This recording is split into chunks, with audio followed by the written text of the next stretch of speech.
Պարոն Օհանյան, որպես Հայաստան խմբակցության ղեկավար խնդրում եմ ասել, երբ է տեղի ունենալու խմբակցության նիստը, որտեղ քննարկվելու է Լևոն Քոչարյանի պահվածքը, մասնավորապես հայոյան քննչեցնելը ազգային ժողովի դահլիճում։ Սա առիթ է, որպեսզի ես պատասխանեմ, որ մեր խմբակցության նիստերը լինում են պլանային, հերթական եւ նաեւ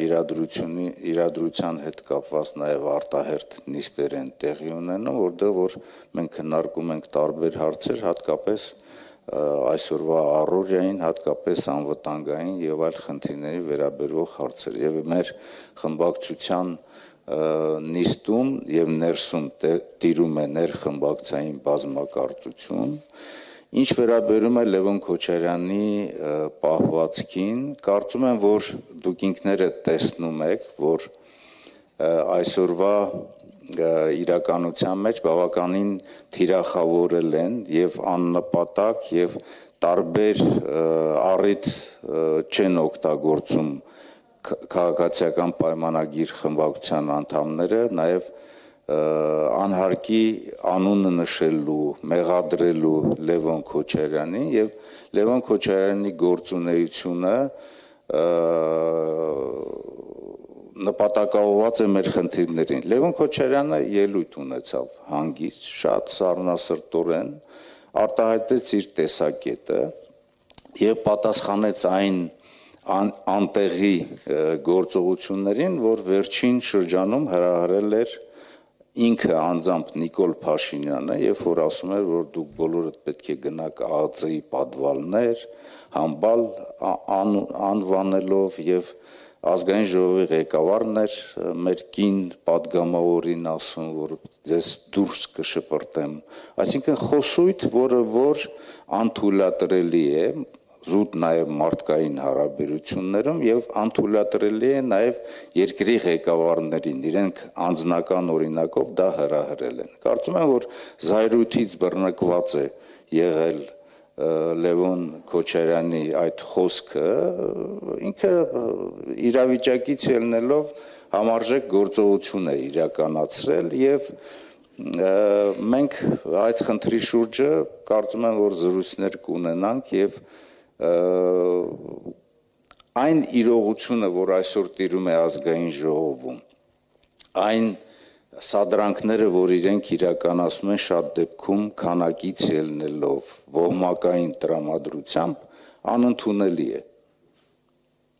Այսքանը։ Ներողություն, այսինքն նիստ չի լինելու Լևոն Քոչարյանի պահվածքը քննարկելու եւ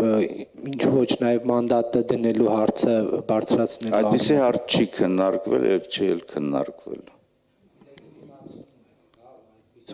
Արդյոք չեք լեգիտիմացնում այդպիսով հայոյան քննչեցնելը եւ քաղաքական պատասխանատվություն չկրելը։ Ես կարծում եմ, որ Լևոն Քոչարյանի գործողությունները թեկուզ նաև վրդովմունքից ելնելով եղել են համարժեք այն ամեն ինչին, ինչ հրահրել է քաղաքացիական պայմանագիր կուսակցության անդամները, մի քանի անդամներ ազգային ժողովում։ Շողիկ Գալստյան, խնդրեմ կենտրոն հեռուստաընկերություն։ Պարոն Օհանյան, եթե անդրադառնանք սահմանային կրակոցներին, վերջի շրջանում տեսել ենք, որ ադրբեջանական կողմը նորից կրակում է, անգամ տների տանիքներ էին վնասվել, հայկական կողմը չի արձագանքում, նախ այս որոշումը ինչպես է կարծում ճիշտ է, թե ոչ, մինչև երբ կարելի է համբերել,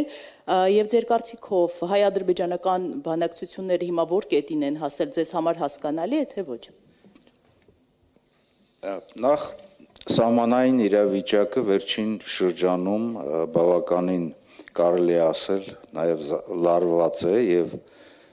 արտահայտում են հրաձգությամբ, ընդ որում այդ հրաձգությունը տեղի է ունենում միայն Ադրբեջանի կողմից եւ բացի դրանից նաև իրենք ապատեղեկատվություն են տարածում, սա նշանակում է, որ իրենք հենք են ստեղծում շարունակաբար ազդելու հայկական